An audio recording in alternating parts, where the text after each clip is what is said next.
We're going to get started with Alabama. We're joined by Coach Saban, game MVP Jerry Jeudy, quarterback Mac Jones, defensive back Xavier McKinney. We'll begin with an opening statement from Coach Saban whenever you're ready. Well, first of all, I would like to thank the Verbo Citrus Bowl folks for making this an outstanding week for our entire family. I think the players really appreciate it. I know our families all appreciate it. Our coaches appreciate it. The hospitality here from the city and the Bowl folks was fantastic.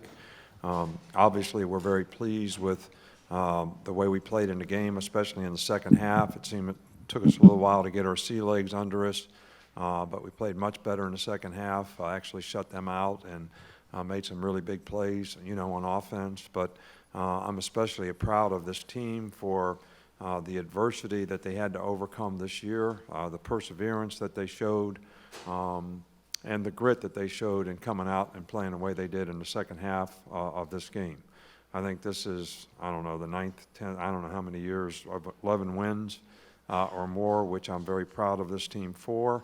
I'm really proud of the seniors who represented this program and won, 53 games or something in their careers here.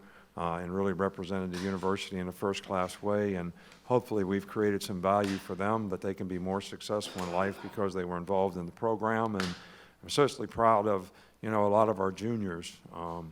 We have 9 guys that came here together that all got, junior grades, thought of enough by the next level to give them a grade. And, those guys all chose to play in this game. This has been one of the best recruiting classes we have ever had at Alabama. They were closed from the time they came here, and I think all these guys wanted to play for Alabama. They wanted to play for their team, and they wanted to play for their teammates. And, that's what college football is all about.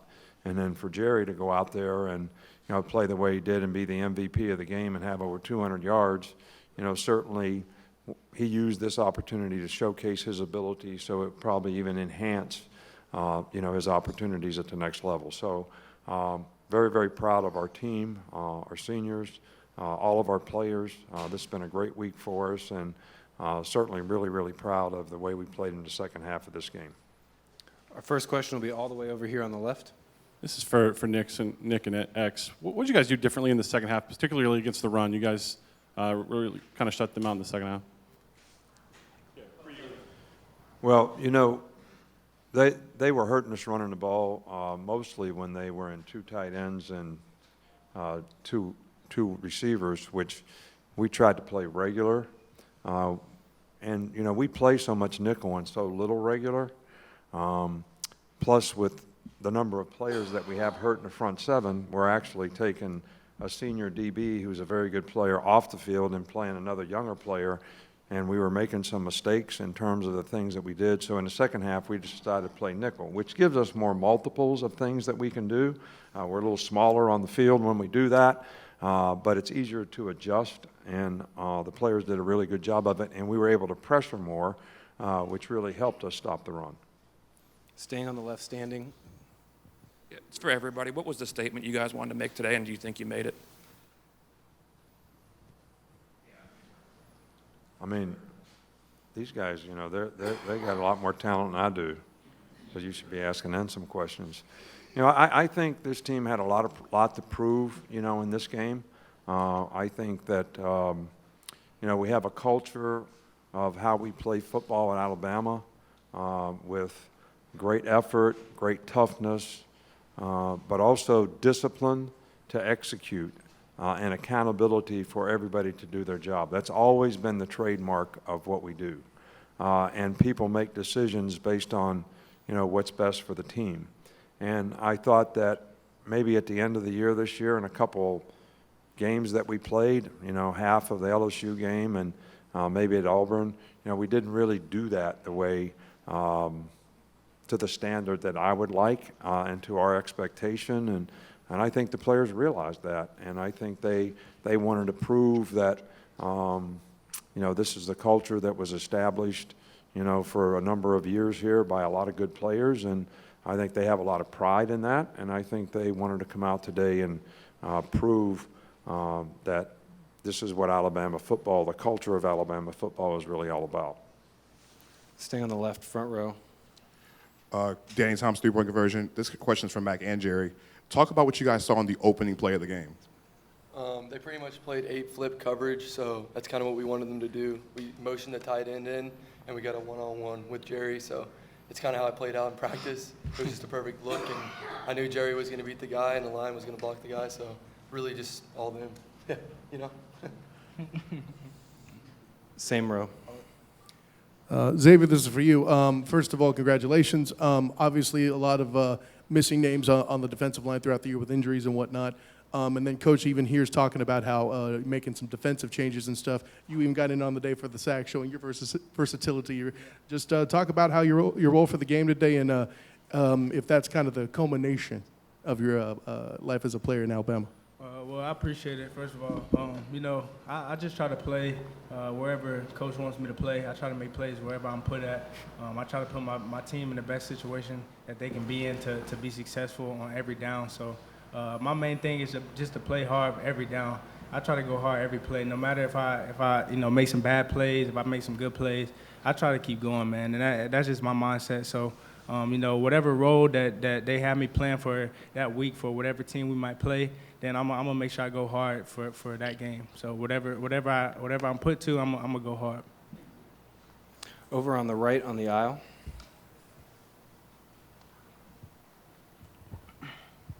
Mac, congratulations. Quick question for you. How do you think that these bowl practices really prepared you for today's game? And you playing today, how did that compare to your previous efforts out there after taking over at quarterback? I mean, I Thoughts think on the that? bowl practices helped a lot. You know, even in Tuscaloosa when we got extra work in, we had a whole month to prepare. So, I mean, we were running the plays and everyone was executing them really well. So with that was pretty much what happened there. And I mean, moving forward, we got stuff to work on, and you know, we have a long off season, and we're looking forward to get back to work. Across the aisle on the left, Marty. Congratulations, gentlemen. Marty Smith, ESPN. Coach, how do you describe the impact of that wide receiving core, and what do you expect their potential is at the next level? Well, I think that all those guys are wide receivers, and I think we have 4 that have shown an ability to make a lot of explosive plays, you know, all year long. And I think, you know, some of the guys are a little more polished than others, but they're all have tremendous ability. But the thing I like about this group is, you know, there's never a guy that has showed any signs of being selfish. You know, these guys are all together. They work hard every day. They root for each other. Nobody gets upset if it's not their day to catch a bunch of balls. You know, we had days where Smitty would catch 9 balls and Jerry wouldn't catch very many, and the next time Jerry catch 9 balls. Next day, Ruggs would have a big day. And they all just always rooted for each other, you know, and that's very unusual at this position because, you know, to me, I don't mean to stereotype here, but those guys are usually all want the ball, and they get a little bit upset when they don't get the ball. And this group has never been that way, and they play with toughness. They'll block for their teammates. This has been, as a group, the most fun group to coach, as well as, I think, the most explosive group that we've ever had in totality. Go one row back across the aisle. Nick, I just want to get an update on Henry. You know, he left the game. An update on Henry Ruggs. Oh, Henry just, you know, hit his head on the turf. You know, he's in concussion protocol. We chose not to put him back in the game, which was a medical decision, as always. And, you know, hopefully he'll be okay. Way over on the far left. Mac, Rick Carley, WVTM 13, Birmingham. What was your confidence level as a quarterback, the whole encompassing piece of work coming into today, and today's performance inched that confidence level up any? I think the confidence just comes from reps at practice and the guys around me, you know, the line making their calls and their blocks and the receivers making plays, running backs making plays. So it is easier when you have the best players around you. Coach Saban always tells me just, you know, do my job and get them the ball and they'll make the plays. So, I mean, looking forward, we have a good group. Like I said, we have a long off season and a lot to work on, and I'm really fired up to, you know, keep working. For Jerry, you got the MVP today. You had over 200 yards receiving. What was the key to your success? First, it really a team effort, really. So everything, starting from the O-line to the quarterback to the play calling, we just executed very well, and I just did what I had to do when my name was called. So, yeah. Go 2 rows back or 1 row back on the left. Coach, I know you guys are used to playing in the playoff and the national championships and all that, but can you just talk about the value of bowl games? Do you still appreciate those? And what is the value of this game moving forward for your program? Well, I think that there was a lot of value for our program and our team to be able to come and get a reward, first of all, for having a successful season. I know most people would think that 10-2 was a good season. That's not necessarily our standard. The fact that previous to this year, we've been in 7 of the last 10 championship games, 8 playoffs out of 10. And we sort of started to develop a little bit of a reputation of if we weren't in the playoffs, we didn't play very well in the bowl games. And I think that every player can create value for how he plays, and there's a tremendous amount of value that your team creates by maintaining the culture of how they play in the last game and how they finish the season and how that carries over, that culture carries over into next season, especially with the young players. So I think there's a lot of value. I think that the interest level, I hope you as media folks, who put so much into the playoffs, and rightfully so, that we can continue to have bowl games that are a positive reinforcement because they are important enough for people to be interested in because you all promote interest, for the players in the games. We'll go a couple more. Start with Matt. Jerry, this one's for you. You heard your coach talk about creating value by playing in this game. Why did you want to play in this game, and what does it mean to you to play in it? First off, I played football all my life, so I couldn't just sit out there and just watch my team play and my brothers be out there.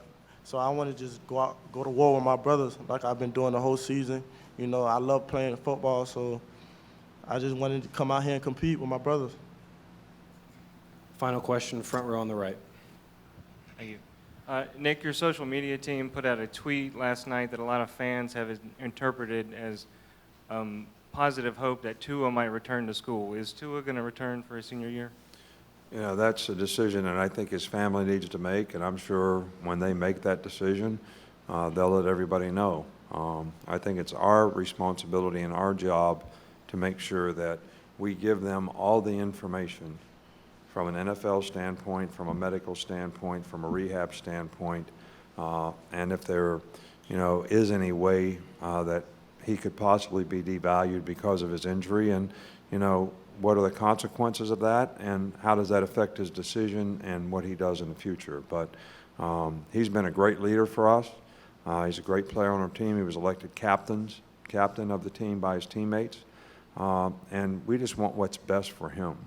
I think that's my job with all the players, is to make sure they get the right information from the right people about what their status is, so that they can make a business decision about what they do for their future. And that's what we're going to continue to do, and we're going to continue to do that for Tua and his family. Medically, do you think he's going to be ready for the draft this year, or could it benefit him to You know what? return? I don't need to be. I'm not a doctor. I mean, I haven't operated on anybody's hip before. I'm struggling to be a good coach, which is, plenty to do for me. I think that's a question for, a medical person. We have a lot of hip specialists that have given the family a lot of information, and we're going to continue to do that. I think, our medical staff has done a great job of getting to it at this point, and his rehab is going well, and that's what we're going to be responsible to try to help him with in the short term. Gentlemen, thank you for your time. We'll have some additional player Thank you. availability outside I these do doors. appreciate the media, and I appreciate what you do for our game of college football and our players and giving them the recognition that they work so hard and deserve. And we thank you so much for promoting our game. So thank you very much.